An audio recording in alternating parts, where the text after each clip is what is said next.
오늘 사무엘상 7장의 말씀은 다시 한번 다 같이 따라서 회복. 아멘, 할렐루야. 이스라엘이 굉장히 영적으로 피폐해 있었습니다. 영적인 피폐는 나중에 육적으로 나타났습니다.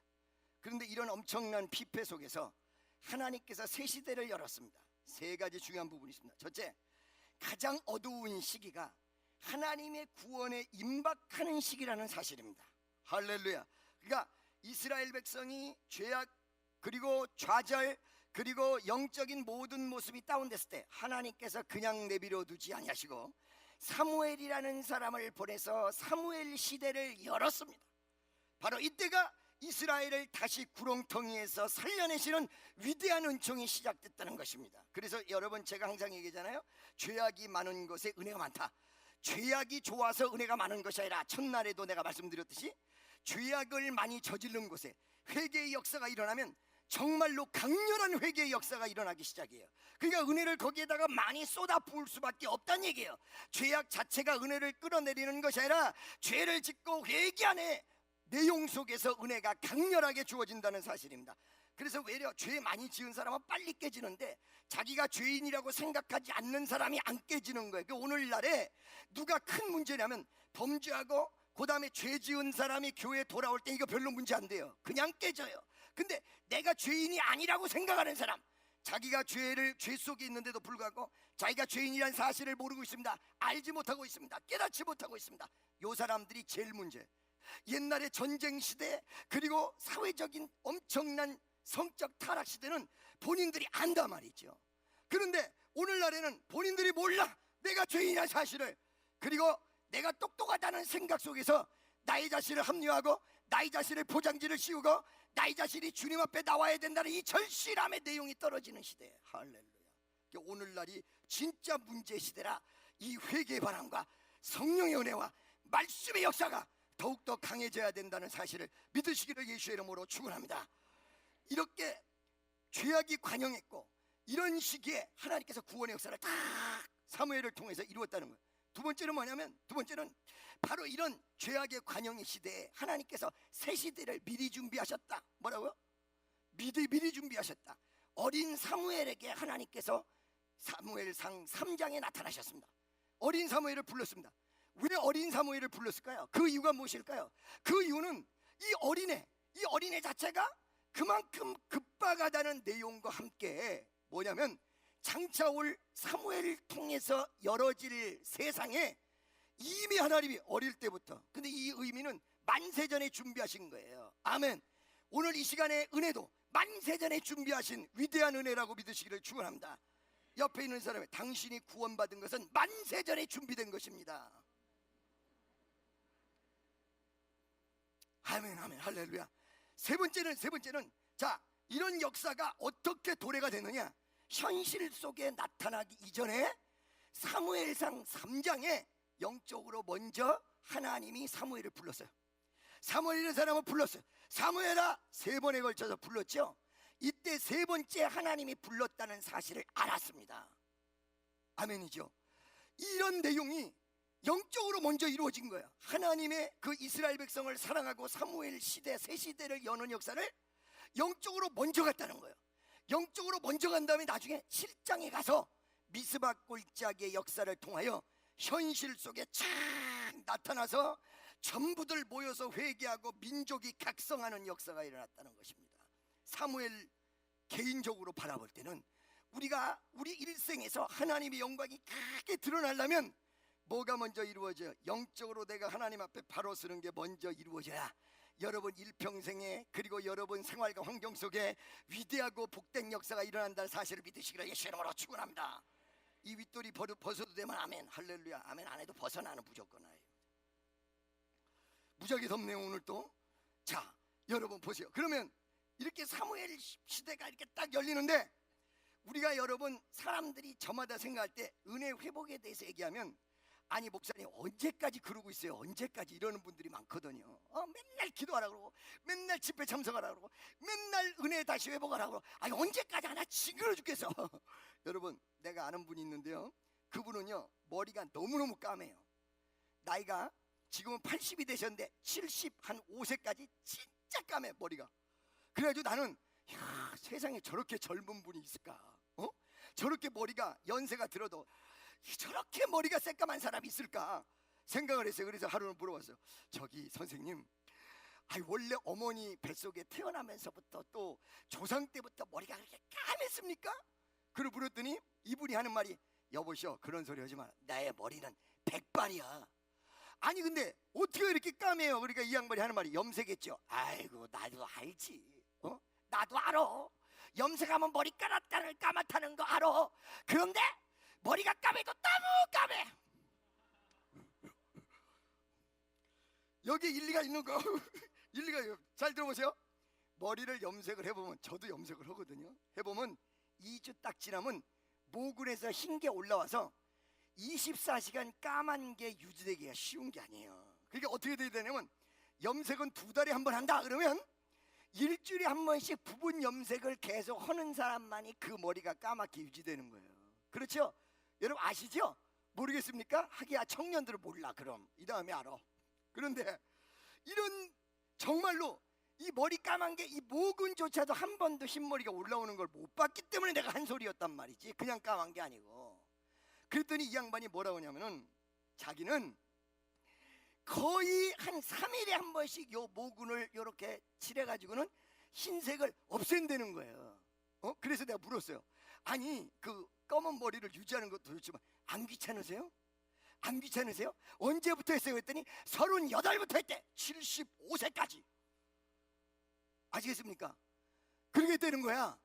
그때 내가 알았어. 그분이 얘기하는 말 속에 알았어. 어떻게 해서 이거를 유지할 수 있습니까? 라고 물어봤더니 자기는 이거를, 머리 염색을 귀찮은 존재로 생각하지 않는다는 거예요.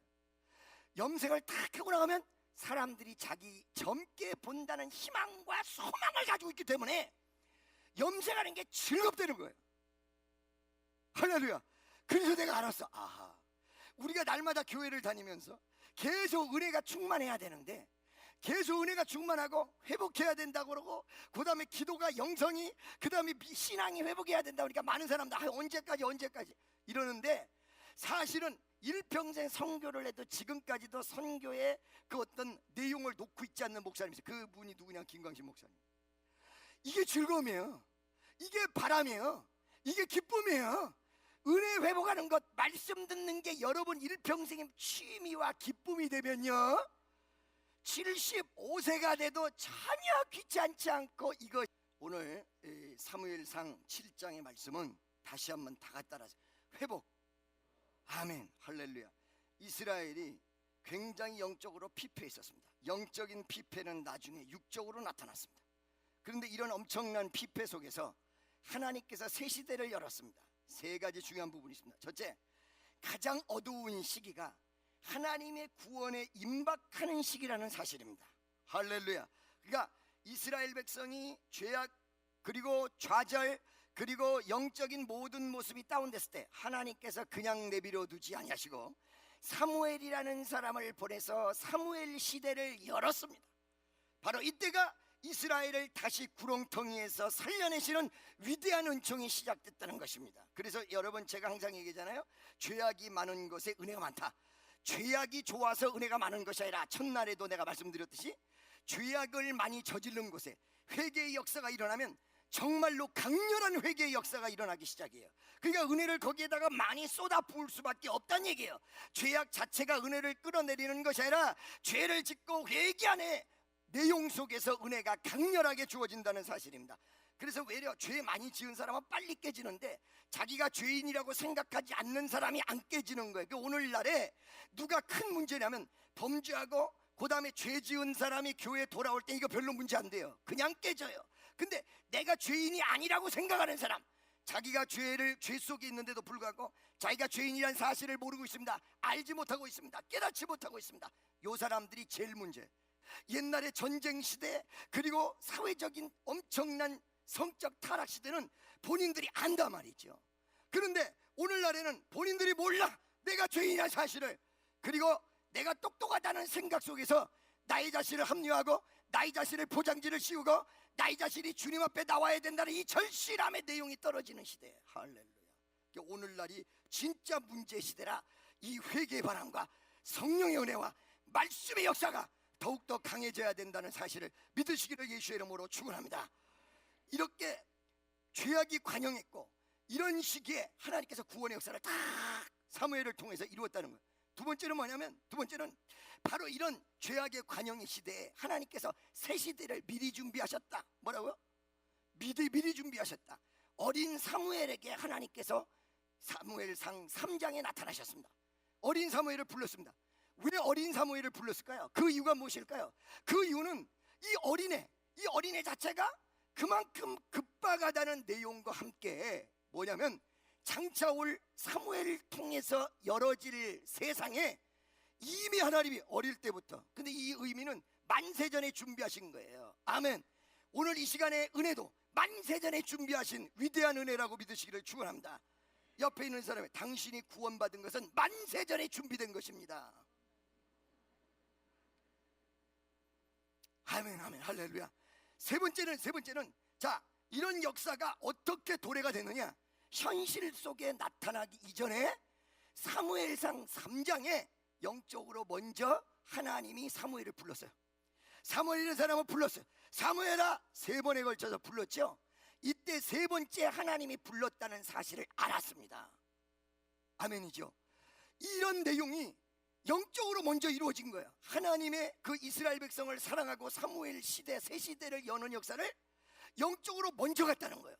영적으로 먼저 간 다음에 나중에 7장에 가서 미스바 골짜기의 역사를 통하여 현실 속에 착 나타나서 전부들 모여서 회개하고 민족이 각성하는 역사가 일어났다는 것입니다. 사무엘 개인적으로 바라볼 때는 우리가 우리 일생에서 하나님의 영광이 크게 드러나려면 뭐가 먼저 이루어져요? 영적으로 내가 하나님 앞에 바로 서는 게 먼저 이루어져야 여러분 일평생에, 그리고 여러분 생활과 환경 속에 위대하고 복된 역사가 일어난다는 사실을 믿으시기를 예수의 이름으로 축원합니다. 이 윗돌이 벗어도 되면 아멘, 할렐루야. 아멘 안 해도 벗어나는 무조건 아예요. 무지하게 덥네요 오늘 또. 자, 여러분 보세요. 그러면 이렇게 사무엘 시대가 이렇게 딱 열리는데, 우리가 여러분 사람들이 저마다 생각할 때 은혜 회복에 대해서 얘기하면, 아니 목사님 언제까지 그러고 있어요? 언제까지? 이러는 분들이 많거든요. 맨날 기도하라 그러고, 맨날 집회 참석하라 그러고, 맨날 은혜 다시 회복하라 그러고, 아니 언제까지 하나 징그러 죽겠어. 여러분, 내가 아는 분이 있는데요, 그분은요 머리가 너무너무 까매요. 나이가 지금은 80이 되셨는데 75세까지 진짜 까매 머리가. 그래가지고 나는, 야, 세상에 저렇게 젊은 분이 있을까? 저렇게 머리가 연세가 들어도 저렇게 머리가 새까만 사람이 있을까 생각을 했어요. 그래서 하루는 물어봤어요. 저기 선생님, 원래 어머니 뱃속에 태어나면서부터 또 조상 때부터 머리가 그렇게 까맸습니까? 그러고 물었더니 이분이 하는 말이, 여보시오, 그런 소리 하지 마라. 나의 머리는 백발이야. 아니 근데 어떻게 이렇게 까매요? 그러니까 이 양반이 하는 말이 염색했죠. 아이고 나도 알지. 나도 알아. 염색하면 머리 까맣다는 거 알아. 그런데 머리가 까매도 너무 까매. 여기 일리가 있는 거. 일리가, 잘 들어보세요. 머리를 염색을 해보면, 저도 염색을 하거든요. 해보면 2주 딱 지나면 모근에서 흰 게 올라와서 24시간 까만 게 유지되기가 쉬운 게 아니에요. 그러니까 어떻게 돼야 되냐면, 염색은 2달에 한 번 한다 그러면 일주일에 한 번씩 부분 염색을 계속 하는 사람만이 그 머리가 까맣게 유지되는 거예요. 그렇죠? 여러분 아시죠? 모르겠습니까? 하기야 청년들은 몰라. 그럼 이 다음에 알아.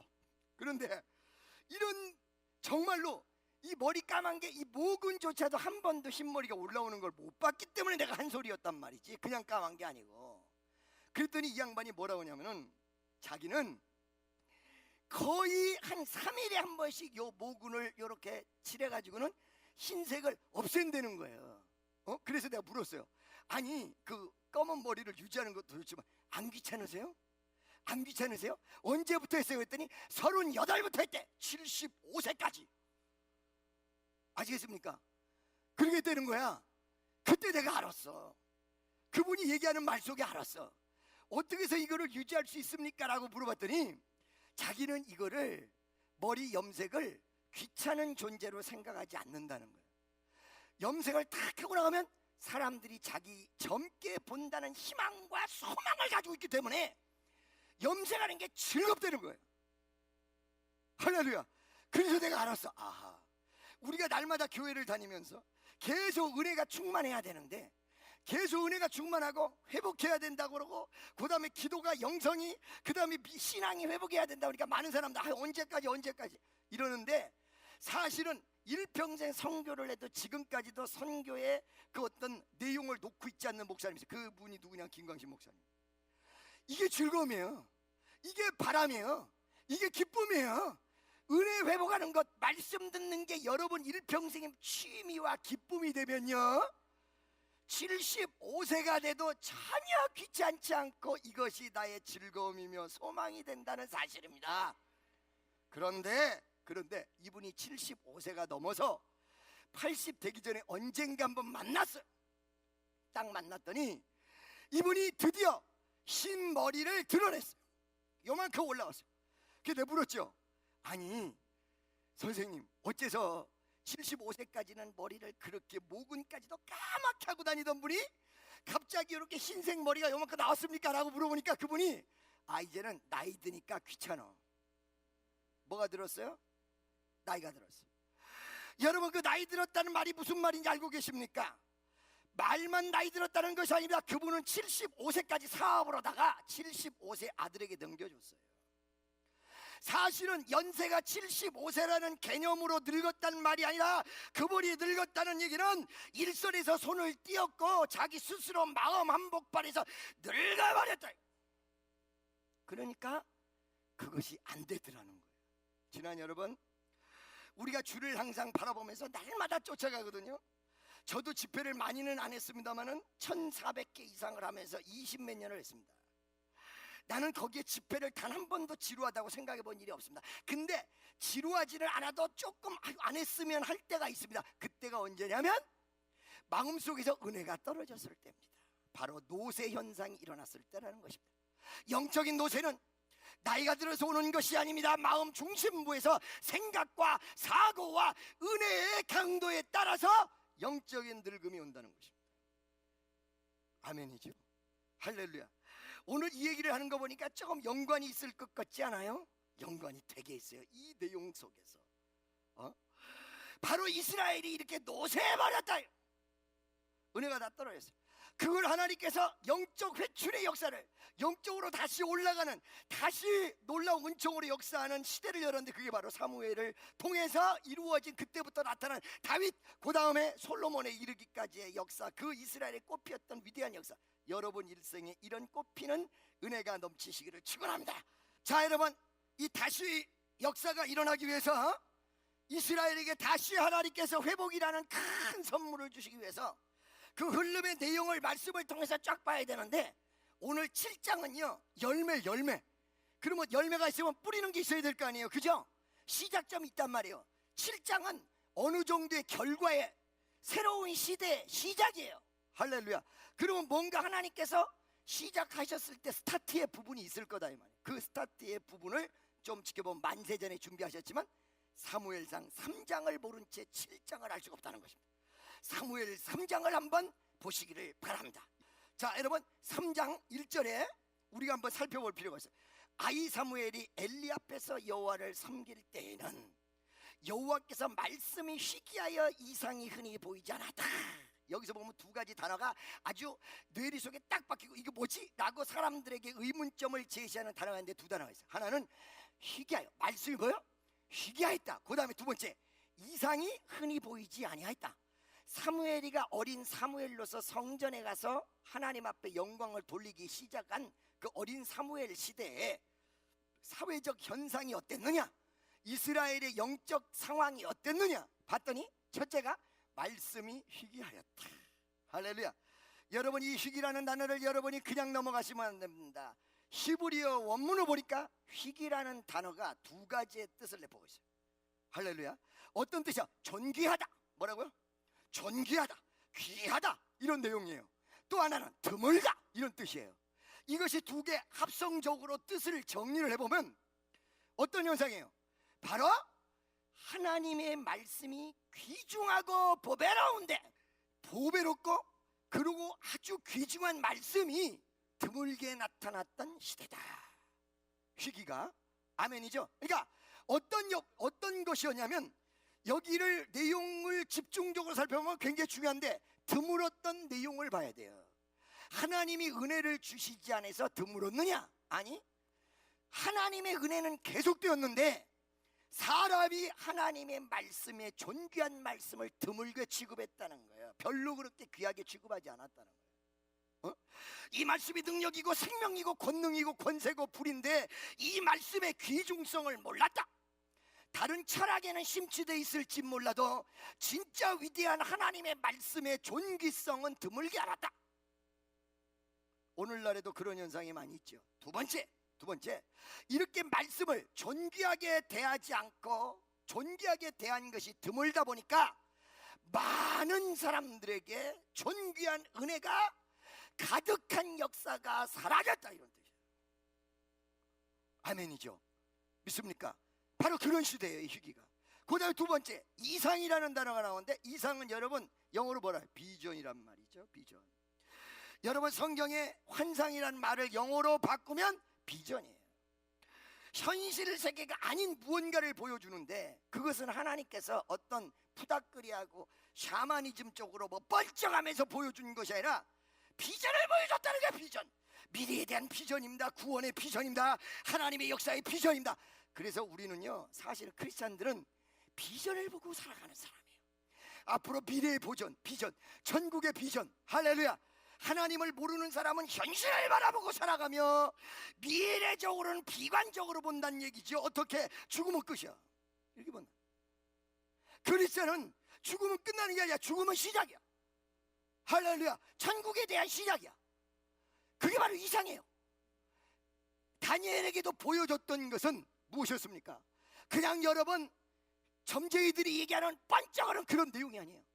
이 세상이 어떻게 될 것인가, 그 다음에 우리 주님의 구원의 역사가 어떻게 될 것인가, 그거거든요. 우리 크리스찬은 벅찬 속에서 살아가야 돼요. 노래 부르면서 살아가야 돼요. 왜? 하나님이 날마다 나에게 역사해 주시는 내용이 뭐예요? 미래 비전이에요. 할렐루야. 여러분 일평생의 비전입니다. 천국 갔을 때 비전입니다. 하나님을 모르는 사람은 어떻다고요? 근시적 비전은 있을지 몰라도 거시적 조망적 비전은 없다. 죽어서 아무것도 아니야. 옆에 있는 사람 물어보세요. 죽어서 뭐 할 건데? 물어봐. 죽어서 뭐 하냐고 물어. 바깥에 죽어서 뭐 하냐고 물어보세요. Nothing. 아무것도 안 해. 썩지 뭐, 이렇게 얘기해요. 없는 거예요, 전혀. 그런데 우리 크리스찬들은 내가 죽어서 천국 갈 생각하니까, 죄도 말이에요, 천국 갈 생각하는 사람은 안 지어 잘. 할렐루야. 천국 갈 생각 이렇게. 제가 항상 얘기하잖아요. 천국을 우리가 가보지 못했어도 느낌으로 안다. 옛날 한경지 목사님 보고, 한 목사님 천국 있습니까? 네. 하나님 살아계십니까? 네. 어떻게 아십니까? 난 느낌으로 압니다. 느낌이 무지하게 중요한 거거든요. 느낌으로 압니다. 여러분 음식을 먹었을 때 그 음식이 맛있다, 뭐예요? 느낌이에요. 그래서 그 느낌을 감으로 따지는데 어떻게 해요? 오감이라고 얘기하죠. 그 오감을 통해서 느낌을 받는 거야. 손을 딱, 뜨거워! 어떻게 해요? 이거 뜨거운 걸 느낀 거지. 할렐루야. 그 참,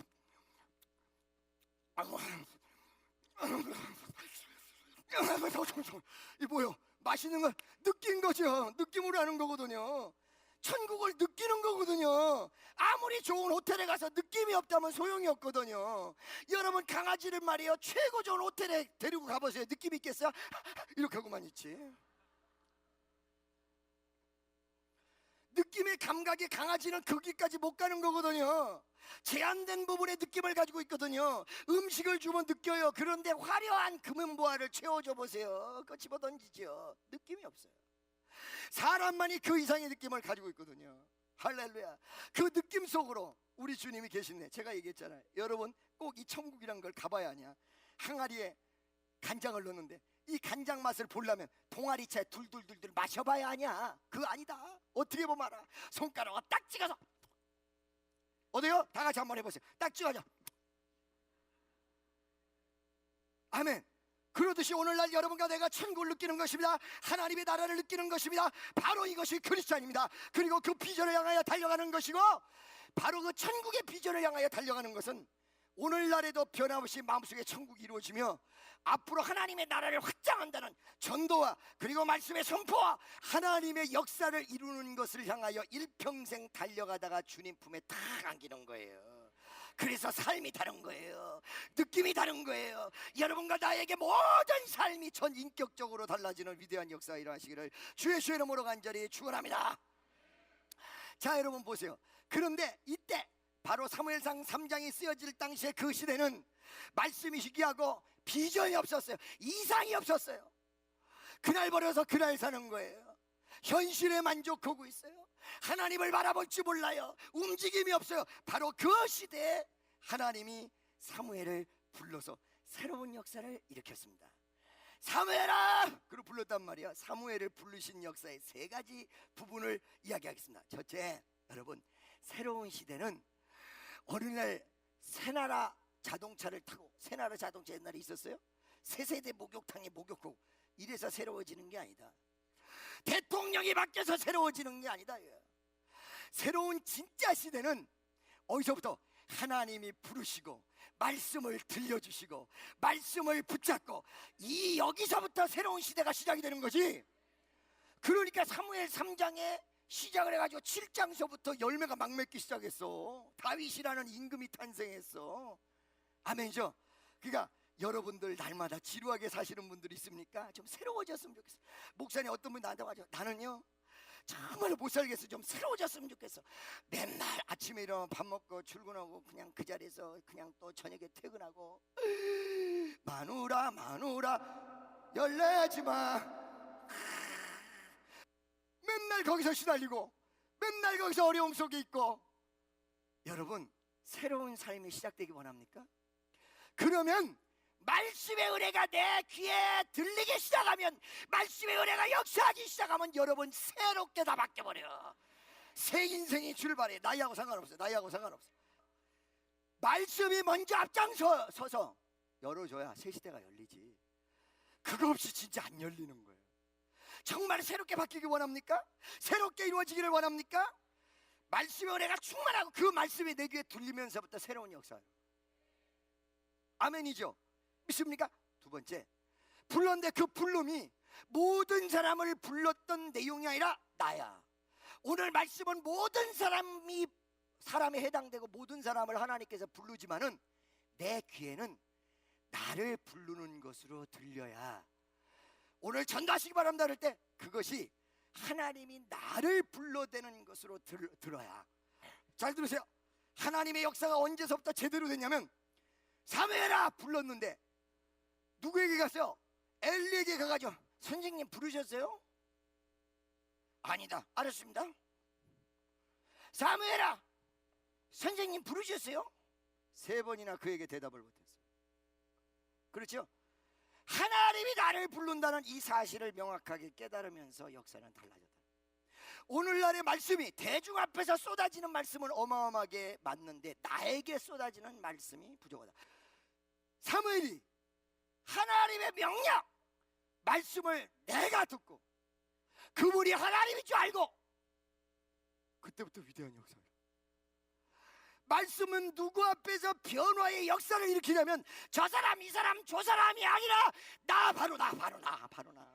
하나님이 나보고 들으라고 하시는구나.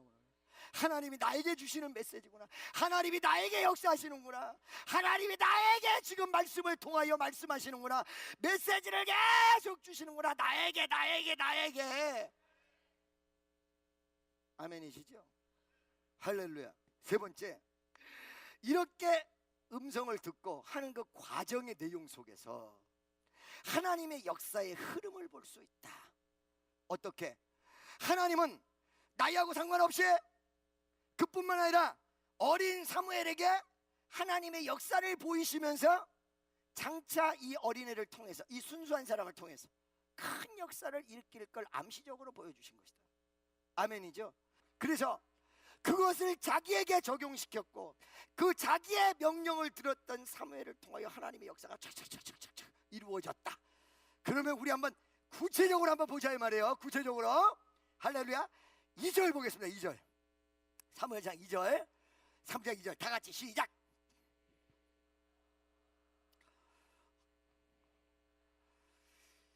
3절까지 보겠습니다. 3절. 날 보세요. 잘 보세요. 잘 보세요. 이 2절과 3절 속에서 극명한 대조를 딱 보여주시면서 비교를 시키셨어요. 하나님께서 어린 사무엘과 그 다음에 엘리 제사장, 망해가는 집안과 떠난 집안의 내용을 극명하게 비교를 딱 시켰어요. 할렐루야. 잘 들으세요. 이 비유의 내용은 뭐냐면 엘리는 눈이 점점 어두워가고, 첫 번째. 두 번째, 자기 처소에 누웠다. 그 다음에 사무엘은 어린 사무엘이었고 이제 막 시작하는 꿈 많은 청년이었고, 이 어린 사무엘, 아마 여러분 이스라엘 풍습상 이때 나이가 정확하게 신학적으로 구분할 수는 없어서 대충 보면 12살서부터 주의 일을 시킨다고 그래요. 그러니까 12살쯤 되지 않았느냐, 이게 정평이에요. 어린아이였고 이 아이를 어디에 있었냐면 성소 안에 있었다. 할렐루야. 하나님의 성전 안에 있었다. 이 두 가지를 극명하게 대조를 딱 이뤘어요. 할렐루야. 여러분 잘 보시기 바랍니다. 그러면 여기에 엘리 제사장서부터 우리 한번 봅시다. 눈이 점점 어두워갔다.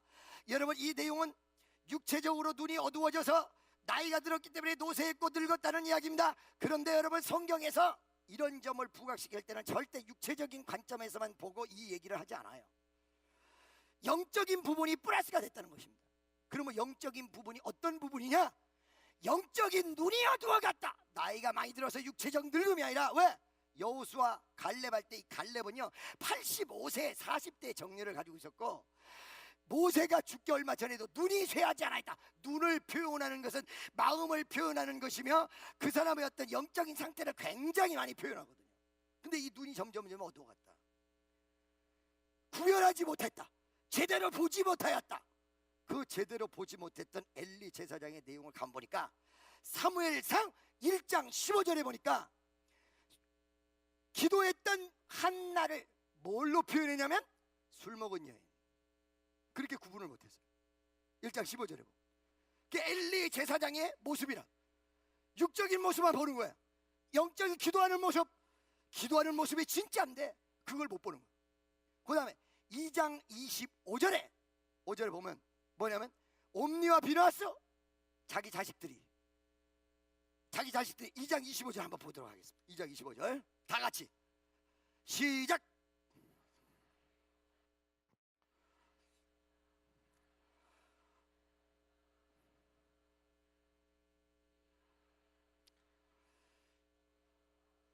아들이 제사장의 아들은 제사장인데 직무유기를 하고 하나님의 것을 탐하는 도둑질을 했던 그 아들을 컨트롤할 수 있는 힘이 없어요. 할렐루야. 여러분 영적으로 눈이 어두워가고 믿음이 떨어졌고 하나님의 영역이 떨어진 사람의 모습을 여러분 잘 보세요. 첫째, 기도하는 한나를 구분하지 못하고 술 먹은 사람으로 착각하고, 두 번째는 뭐예요? 두 번째는 옴니와 비나스 자기 아들들이 범죄했는데 그 아들들을 컨트롤하지 못하고 무서워서 벌벌 떨고 있었습니다. 세 번째는 하나님이 사무엘을 부르는데 이 음성을 세 번째 들을 때까지 하나님의 음성이라는 것을 제사장인 엘리가 구분을 못하고 세 번째 가서 야 하나님의 음성인가 보다 이랬단 말이지. 할렐루야. 믿습니까? 아멘이죠. 네 번째는 4장 18절에 보면 뭐가 나와요? 옴니와 비나스가 법궤를 뺏긴 다음에 법궤 뺏겼다고 하니까 으아! 이러다 목이 똑 부러져 죽어버렸어. 할렐루야. 염려와 근심과 쇼크 속에서 목이 부러져서 죽어버렸다. 이런 네 가지의 일련의 모습들을 한번 이렇게 쫙 살펴보니까 눈이 점점 어두워졌다는 것은 나이 들어 눈이 어두워졌던 노쇠화 현상을 얘기하는 것이 아니라 영적 늙음을 얘기하는데 기도하는 사람을 구분하지 못했고, 할렐루야, 자녀들이 범죄하는데도 컨트롤하지 못했고, 세 번째는 뭐요? 하나님의 음성이 사무엘에게 들리는데도 불구하고 이거를 세 번째까지 제대로 하지 못했고, 네 번째는 민족적 불행이 다가오는데 기도하지 못하고 쇼크받고 죽어버리는 그런 모습이었다. 아멘이죠. 믿습니까? 할렐루야. 그 다음에 이 엘리 제사장의 아들들을 한번 비교해 볼 필요가 있습니다. 아들들. 아버지의 권한을 믿고 권한을 남용하며 하나님의 것을 도둑질했던 사람, 아까 얘기한 대로 직무유기하는 사람, 그 아들들이었다. 아멘이죠. 자, 그러면 이것만 있었냐? 아니, 안 그래요. 이 누구예요? 이 지금 엘리 제사장이 자기 처소에 있었다라는 사실을 여러분들이 아셔야 돼요.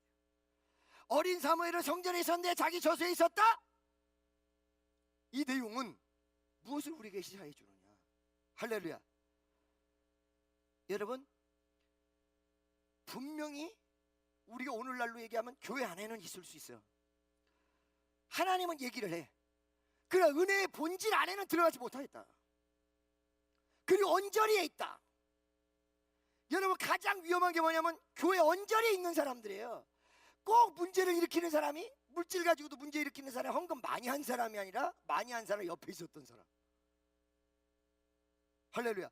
교회 안에서 충성하는 사람이 문제를 일으키는 게 아니라 충성하는 거 이렇게 지켜보고 있었던 사람, 멀리서 이렇게 보고 있었던 사람이 이럴 수가 있어, 저럴 수가 있어, 이렇게.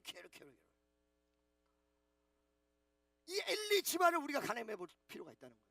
그 다음에 두 번째, 사무엘 한번 보자. 사무엘은 어린 모습이었습니다. 그런데 어디 있어요? 은혜 안에 있는 모습이에요. 할렐루야. 성소 안에 있었다. 이게 누구의 모습이에요? 바로 사무엘의 모습이었던 것입니다. 옆에 있는 사람에게, 당신은 언저리에 있습니까? 아니면 은혜 안에 있습니까? 아마 이 성전에 가까운 저수에 있었을 것입니다. 그런데 하나님 은혜 안에서 쉬어야 되는데 상당히 떨어졌어요. 아멘이죠. 그러나 이 사무엘은 어디 있었냐면 성경에 처소에 있었다, 이렇게 얘기하고 있습니다. 아멘이죠. 자, 여러분 보십시오. 이런 극명하게 대조되는 두 세력, 사무엘, 그 다음에 엘리 제사장, 이 상황 속에서 말씀은 희귀하고 이상은 흔히 보이지 않는데 한 가지 희망이, 한 가지, 하나님이 10가지 보는 게 아니라 한 가지. 할렐루야. 자, 여러분 보세요. 여기 하나님의 등불을 아직 이렇게 표현하고 있어요. 그 전에 말씀이 희귀하고 춘추전국 시대가 이루어졌고 좋지 못한 환경이 이루어졌는데 하나님이 딱 한 가지 보시는데 하나님의 등불이 아직 꺼지지 아니하였다. 할렐루야. 희망이 있는 거야, 소망이 있는 거야. 여러분 주변이 암담하십니까? 경제적으로도 어렵고 애들은 막 난리를 치고 복잡하고 이상한 모습으로 나타나고 자꾸 돈은 새나가고 일만 저지르면 그냥 돈이 팍팍 새나가고 미쳐버려. 아이고, 나 어떡하면 좋아. 아이고, 할렐루야. 그런데 오늘 여기 와 있다. 아, 희망 있는 거야. 그런데도 주일날 교회 가 있다. 아이고, 아멘, 할렐루야. 희망 있는 거야. 희망 있는 거야. 여러분이 희망을 붙잡는 이 한 가지 보시다는 사실이에요. 소망을 붙잡는 이 한 가지를 보세요. 옆에서 손 딱 잡고, 당신에게 희망이 있습니다. 아멘. 시대마다 여러분 하나님의 준비가 있습니다. 하나님이 미리 예정하신 역사가 있습니다. 이 시대도 끝나는 시대인데 사무엘을 다, 할렐루야. 여러분 오늘 인생이 다 허물어져가고 나이 많아 늙어가고 좌절과 고통, 나는 나이가 젊어도 희망이 없다, 참말에 야수 붙들고 있는 게 희망이야. 기도의 불이 꺼지지 않는 게 희망이야. 이 희망이 여러분에게 능력으로 나타나시기를 예수의 이름으로 축원합니다. 이렇게 해서 사무엘이 음성을 듣고 엘리 제사장 집안이 망할 것을 예언합니다. 믿습니까? 이 내용은 사무엘의 이 위대한 신앙을 하나님께서 받으시고 인간적으로 나갔던 모든 세력이 끝난다라는 반증적 내용이 되는 거죠. 그러면서 사무엘은 묵묵히 자기 일을 해왔을 것입니다. 그러다가 다 따라서 하나님이 큰 계기를 주신다. 다시 한번, 나에게는 그것이 기회다. 아멘. 이스라엘 민족을 각성시키는 큰 계기를 주는데 하나님 편에 선 사무엘은 그것이 일생일대기에 하나님의 역사를 이루고 내 인생의 비전을 이루는 기회가 됐어요. 그게 무엇이었냐면 오늘 본문 말씀의 미스바 골짜기의 회개의 운동이었습니다. 할렐루야. 믿습니까? 회개라는 관점에서 또 세 가지를 우선 먼저 전제로 말씀드릴게요. 첫째, 여러분 정말로 회복하고 다시 일어서는 근거는요, 회개뿐이 없어요. 회개. 할렐루야. 회개뿐이. 우리가 교만했던 거 다 낮아지고 회개하는 거야. 내가 주의 뜻대로 살지 못하였음을 회개하는 거야. 내가 아버지 하나님의 말씀대로 살지 못했던 나의 모습을 회개하는 거야. 이스라엘의 회개야. 할렐루야. 두 번째, 이 회개 운동이 사무엘을 통해서 나타났고 하나님은 사무엘을 사용했다. 그래서 우리가 오늘 여러분 혹여 많은 문제를 안고 왔을 때 머릿속 복잡하게 생각하지 마세요. 무조건 뭐요? 하나님, 내가 하나님 뜻대로 살지 못했던 부분 나 회개합니다. 여러분과 나에게 부어준 위대한 하나님 선물이 뭐냐면 회개할 수 있는 기회와 여지예요. 만약 이게 없다면 우리 다 지옥 가는 거야. 할렐루야. 예수 믿기 전에 회개의 은혜를 허락하셔서 예수를 믿었고 회개했기 때문에 산 거 아니에요. 회개라는 말이 없으면 다 끝나는 거예요. 최고의 선물, 최대의 선물.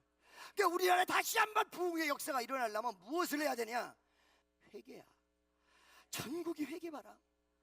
할렐루야. 여러분, 굵은 베옷을 입고 회개했던 히스기야와 같이 하나님, 내가 이런 죄인이에요 아버지. 그래서 이걸 뭐래? Confess your sin. 여러분의 죄악을 자백하다. 할렐루야. 믿습니까? 여러분, 두 번째, 이 회개가 왜 이런 역사를 일으키냐? 회개가 하나님 마음을 돌려서 터닝 포인트의 기점이라는 거지. 회개가 이스라엘 백성의 회복의 기점 회개였어요. 아멘이죠? 세 번째, 그런데 왜 이렇게 성회로 모였냐? 이 회개가 이루어지는 것까지는 좋은데 한 나라의 어떤 운명을 좌우하려면 민족적 회개가 일어나요. 그리고 개인이라면 개인적 회개의 역사가 일어나요. 그리고 모이기를 힘쓸 때 이 은혜가 쏟아지는 거야. 그래서 성회가 중요한 거예요. 집회가. 그러면 바로 이 회개의 역사, 미스바 골짜기의 대민족적 성회는 회개, 처음에 회개로 시작해요. 회개로 끝났어요. 아멘이죠? 그러면 이 회개라는 것이 과연 무엇일까? 보다 좀 구체적으로 보자 이 말이에요. 3절에 사무엘이 이스라엘 온 족속으로 일러 가로되 너희가 전심으로, 뭐라고요? 전심으로. 할렐루야. 전심으로. 이 말은 무슨 말? 전인격적으로, 순간적인 염원을 담아서 올리는 게 아니고 감정적으로 치우쳐서 하는 것이 아니라 전인격적으로 이루어져야 된다. 할렐루야. 즉 전인격적으로 이루어진다는 것은 군중심리나 감정적으로 이루어지는 것이 아니라 정확하고 분명한 깨달음과 냉철한 하나님의 말씀의 이론을 밑받침해서 이루어져요. 왜 내가 죄인인가? 그게 성경을 많이 보셔야 돼요. 내가 왜 죄인이에요? 내가 왜 죄인이에요? 할렐루야. 성경을 보니까 정확하게 전인격적으로 나타나는데 여기 뭐라고 하냐? 사무엘이 한 말이에요. 여호와께 돌아오려거든 이라는 말을 썼어요. 이게 if라는, 영어로 보면 if거든요. 만약에 뭐뭐 하려거든. 근데 이거를요 또 원문을 보니까 돌아오려거든이 두 가지의 뜻이 또 내포됐어요. 하나는 김박성, 이 전쟁에서 승리해버려요. 아멘이죠?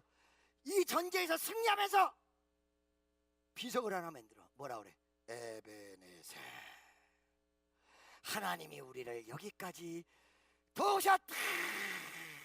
할렐루야. 첫째, 쳐들어온 적을, 나를 공격해 들어오는 적을 방어하였다.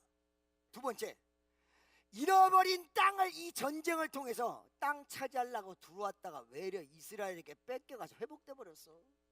명심하세요. 악화된 이 내용이 이스라엘은 다시 땅을 회복하는 계기가 됐습니다. 이걸 뭐라고 그래? 반전. 옆에 있는 사람에게 반전. 하나님은 반전의 하나님이야. 할렐루야. 외려 블레셋이 쳐들어왔는데 이걸 밀고 들어가가지고 기도의 파워로 막 밀고 들어가가지고 잊어버린 땅을 회복해버렸어. 아멘. 여러분, 이게 뭐예요? 회복이죠? 여러분의 모든 잃어버린 기쁨을 회복하시기를 축원합니다. 여러분에게 하나님 성경의 모든 축복 임하시기를 예수의 이름으로 축원합니다. 세 번째, 두 가지인데요. 평화가 그 시간서부터 역사를 했고, 두 번째, 사무엘이 사는 날까지 블레셋이 다시는 쳐들어오지 못했다. 사무엘이 이 위력적 회개하며 모이게 만들고 하나님에게로 돌아가는 신앙이 살아있는 한 어떤 대적도 쳐들어오지 못했다. 아멘. 여러분, 이 세 가지 은혜가 여러분과 나에게 쏟아지기를 예수의 이름으로 축원합니다.